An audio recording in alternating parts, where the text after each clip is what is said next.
Instead, knights of the 11th century wore the hauberk, a shirt made out of rings of iron linked together that could protect your major organs from everything that wasn't a direct shot from a longbow. Combined with full helmets, a horse that lets you outmaneuver any threat, and a heavy shield, knights were leagues beyond Vikings. First off, knights at this time didn't wear just hauberks anymore. They were usually completely clad in chainmail. And also, what he shows in the video is butted mail, and knights would wear riveted mail, which is an awful lot stronger. So, just to put it in perspective, what a knight of the 11th century would really wear, he would be fully clad in mail, that's one. Underneath he would wear a gambeson, then he could have anything from a nasal helmet to a great helm. He would carry a spear, an arming sword, and most likely a huge-ass kite shield. As Matt also says in his video, knights were also cavalry. And although kite shields are not just cavalry shields, they are definitely useful for mounted units. So the knights would most likely wear kite shields. And MatPat does say that the knights have shields, but again later he completely negates this. Now let's look at Japan. They were the 1%. Just, you know, instead of power suits and expensive haircuts, they sported amazing armor and would shoot you in the gut with an arrow if you protested. Like the knights, early samurai were master practitioners of Kyudo, the art of mounted archery. Yeah, the knights weren't archers. In fact, in Western, in the English army, for example, being an archer was actually the lowest possible rank. So, yeah, knights were not archers. Defensively, remember that samurai were among the wealthiest people in Japan, and as a result, they had all the best toys. They were basically the kids who grew up having a Power Wheels in every game system. Whereas Vikings had padded cloth and knights had ring mail, samurai had oyuroi, forged from metal plates laced together with hardened leather and covered with lacquer to keep them from rusting. I am insanely happy that he gets samurai armor right. Because when I saw this, I was fully prepared to start raging about how samurai didn't wear wooden armor or bamboo armor, because many people believe that, and it's just not true. Because, so I was fully prepared to start going on about the steel and the mail that samurai used, but he got that right. So, actually bonus points there. I'm really glad that he got that right. And while the knights' hauberks covered just their torsos, samurai had huge helmets, masks, sleeves, and greaves. Okay, just a second. While the hauberk only covers the torso, samurais had helmets and yada yada yada. Knights had helmets. I mean, come on. Right? People know this, right? Knights had helmets too.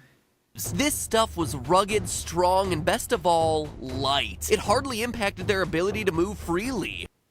Yes, samurai armor is light, but it's not nearly as light as people assume. And also, medieval European armor doesn't limit your movement in the slightest. Especially not considering the 11th century, in which they would just wear mail, because mail doesn't restrict your movements at all. Now let's look at the final battle, just between the knight and the samurai, because the Viking is already dead, according to MatPat. Let the battle begin. Here come both our challengers now, riding into the arena. Knights and samurai, both mounted warriors, so this is to be expected. And oh, there goes the knight's horse, struck with a samurai's arrow. Alright, I can see that. Makes sense. He goes down hard. The reach of that polearm just can't match the distance the samurai can fire his bow. But can the knight recover? He's reaching, trying to take down the samurai's horse, but that samurai is just too mobile. And oh, there's the killing blow. And there, the knight is struck by an arrow. Again, he completely forgets the fact that he just said that knights have shields. Why not protect yourself with your shield? And in fact, their actual shields would be an awful lot bigger than the ones that are portrayed in the game. So there's no reason why the knight would get struck by an arrow. And that's even negating the protection of the armor, because he also says this. That chainmail hauberk's just not strong enough to repel the samurai's repeated arrow volley atop his horse. Hauberks aren't strong enough. Well, first off, I already said that they didn't just wear hauberks, and also that riveted mail is an awful lot stronger than butted mail, but they would also wear a gambeson underneath, and padding changes everything. Right? Arrows only have a lot of piercing power if they meet something tough and sturdy. Right? And the gambesons, gambeson underneath, it absorbs all the power. all of the force just goes into the gambeson, so the arrow basically has no piercing power. And if you don't believe that, because there are an awful lot of questions about the actual sturdiness of mail, and I actually think it was an awful lot tougher than people think it was, but there's also a lot of fluctuation between the effectiveness of a gambeson. A lot of people assume that gambesons are incredibly weak against piercing and that you can just stab through them with no difficulty whatsoever, but gambesons have also proven to be effective enough to block against longbow arrows and crossbow bolts. So if you would have a thick enough gambeson with mail over that gambeson, then there's no reason why that samurai arrow would just break through your armor. And that's negating the shield that you would also have. So, yeah, this doesn't make sense. In the end, he says that it comes down to money, and I don't think that that's completely fair. Because he assumes that the samurai have the greatest materials available to them, right? But and maybe that's true. Just, alright, I'll take it, you know, samurai were great, incredibly wealthy, that's good. But likewise, there's going to be an awful lot of fluctuation, right? Knights were wealthy as well. And an awful lot of times, you know, knights actually swore allegiance to somebody else, and awful lot of times they didn't have to pay for their own stuff. Somebody else would pay for them, and you would want them to be the best that they can be. So, why would you assume that the knight wouldn't also have the best that he can have? If you want to make a video like this and assume that one of them is in prime condition, then you're going to have to assume that all of them are in prime condition. And it's the same for the Viking. Not every single Viking is going to be incredibly rich. But there are Vikings that would be wealthier than average, right? So, considering this, if the samurai would have the best armor that they could possibly have, then the knights and the Vikings would also need to have the best armor that they can possibly have. And there's also going to have to be no difference in skill, because that wouldn't be fair either. Assuming that either one of the parties just doesn't have enough skill makes no sense, because you don't know an individual person's skill. There's no reason to assume that a samurai would be more skilled of a warrior than a knight. Knights were trained, and we don't know anything for certain about Vikings, but Vikings were very skilled warriors as well. So, I don't think this is really fair. So, who do I think would win? Well, first off, let me say that I don't think it's fair to count horses, because that's also something that he says. He says that samurai and knights are horses, and Vikings are not. Now, that's true, but just think about it this way, right? The reason that Vikings aren't horsemen is because it's not beneficial to them since they are raiders, right? On their boats, it wouldn't really be beneficial to take horses with you, but there is a fair chance that the Viking is also capable of riding a horse, right? If the Vikings would meet somebody in field combat and they would have access to horses, then they would definitely use them.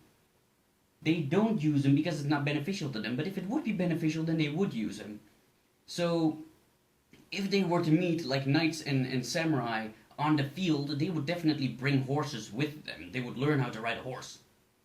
And second, another scenario where they're just teleported to one spot and you know, they just start fighting, it wouldn't really be fair to give the knight and the samurai a horse and not give the Viking a horse. Right? Like, why would you give them an unfair advantage? If the knight and the samurai get a horse, then the Viking should get a chariot or something.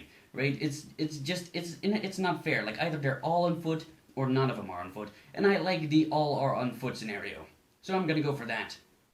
In either case, in all honesty, like, I don't like Vikings very much, right? Just let me say it to you. The idea of Vikings, it doesn't really excite me all that much as it does most people, but I gotta be fair, and based on their equipment, I would say that the Viking has in my mind the fairest chance of winning. And how dare I say that? How dare I not say that the knight would win, the glorious knight? Well, let me explain, alright? Vikings are not idiots. Like, they would get the concept of not smacking somebody straight in the armor. They would get the concept of hitting somebody next to the armor or in the gaps of the armor. And, well, so even if you're better protected, like potentially knights are, which they wouldn't really be, but, you know, they might be, then still, you know, Vikings would get that. And they would have incredible skill with their swords as well. So they wouldn't really be any worse at fighting than any of the other two. And based on their equipment, I like the odds of the Viking the most, and that is because the center grip shield. center grip shields are not only very useful in formations, but also in one-to-one combat, or a free-for-all between three, I guess, because they are very mobile. Right? It's very easy to use a center grip shield to protect either side of your body. You can just flip him over with relative ease, and that's something that a kite shield can't do because it's strapped to your arm. So this mobility creates an awful lot of options. You can use it as a very active parrying tool, simply smacking your opponent's sword out of the way and striking at the same time. Something that I always say, of course, the center grip shield has a boss as well, so you can use that to trap opponent's swords. Or you can use it to create distance. You can simply have it partially rest on your arm and have half of the shield extend past your arm and use this to create distance. And it's up to you if you want to create that distance or close that distance. And that's something that a shield with a strap can't do, or unless less of it. It's limited. Now, and before you say, "No, Jelly, there's no way that's possible. That would be way too heavy," let me just say, no, it's not, because I practice use of the center grip shield, and that's what I do. It's very much possible. I'm not the bulkiest guy out there, so if I can do it, they can do it as well. So I like the odds of a center grip shield. It would protect them from arrows. It would protect them from anything, really. Even if they would be armored less, which they would be, because male shirts of Vikings, they didn't go past their hips, so they would have exposed upper legs. Still, their shield would make up for it, and the extra reach would make up for it. And then there's another thing. It's just a bit of a scenario that might happen, but the thing is, axes were not as common as people believe, right? Like, people want to believe that Vikings just swung axes around, but the majority of them were swords. However, there is a large amount of battle axes found in Scandinavia, right? That's where the idea comes from. Even though the majority of them were still swords, they also had, more experience with battle axes. It's fairly safe to assume, at least. So there is a quite large chance that the samurai and the knight don't really have any experience fighting somebody with a battle axe. But the guy with the battle axe, the Viking, does have experience against fighting people with swords, because Vikings also have swords. So it's a bit of a what-if scenario. Well, all of this is a what-if scenario, of course, but, I think that would once more give an edge to the Viking. Right? I think this would give an edge to the Viking once more, if he uses an axe. But even if he uses a sword, then I still think that I would give the edge to the Viking, in all honesty.